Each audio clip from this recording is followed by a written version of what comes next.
ભરૂચ લોકસભા બેઠકના ભાજપના ઉમેદવાર મનસુખ વસાવા અત્યારે સભા સંબોધી રહ્યા છે।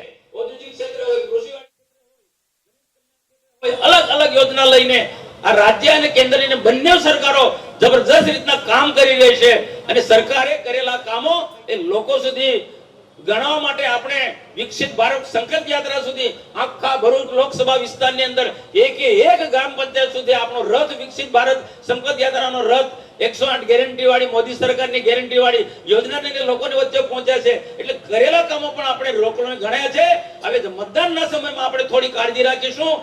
આક્ષેપબાજી ચૂંટણીના મેદાનમાં બધી થતી રહેવાની છે, પણ આપણે આપણું કામ કરવાનું છે। સામેના લોકો ગમે તેટલા આક્ષેપ કરે પણ આપણે ધીર ગંભીરતાપૂર્વક આપણે જીતવાના છે, સામેના લોકો હારવાના છે।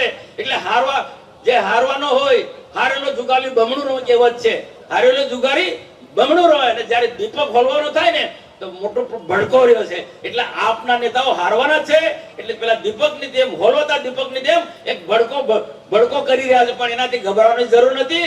ભારતીય જનતા પાર્ટી એટલી મજબૂત પાર્ટી છે કે એની સામે કોઈ ટક્કર લઈ ના શકે। આપ સૌ કાર્યકર્તા પર મને વિશ્વાસ છો, એક બૂથ પર મજબૂતાઈથી કામ કરનારા કાર્યકર્તા ભાઈ બહેનો છે। તો આ લોકસભા આપણે જીતવાના છે, 5 લાખના લીડથી જીતવાના છે। એના માટે આપ તાપમાં તપો છો, હું આપ સૌનો ખૂબ ખૂબ આભાર માનું છું, સૌને નમન કરું છું, નતમસ્તકે વંદન કરું છું। મારા અને મંચ પર બિરાજમાન બધા જ નેતૃત્વ ને પણ હું મારા લાખ પ્રણામ। ક્યાંક સખત ગરમીની વચ્ચે આપ અહીંયા અમને મન બળ આપવા માટે અહીંયા આપ પધાર્યા છો, ઉત્સાહ વધારવા માટે આપ પધાર્યા છે।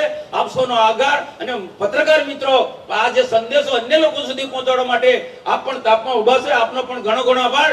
ભારત માતા કી ભારત માતા કી વંદે વંદે હર હર મહાદેવ।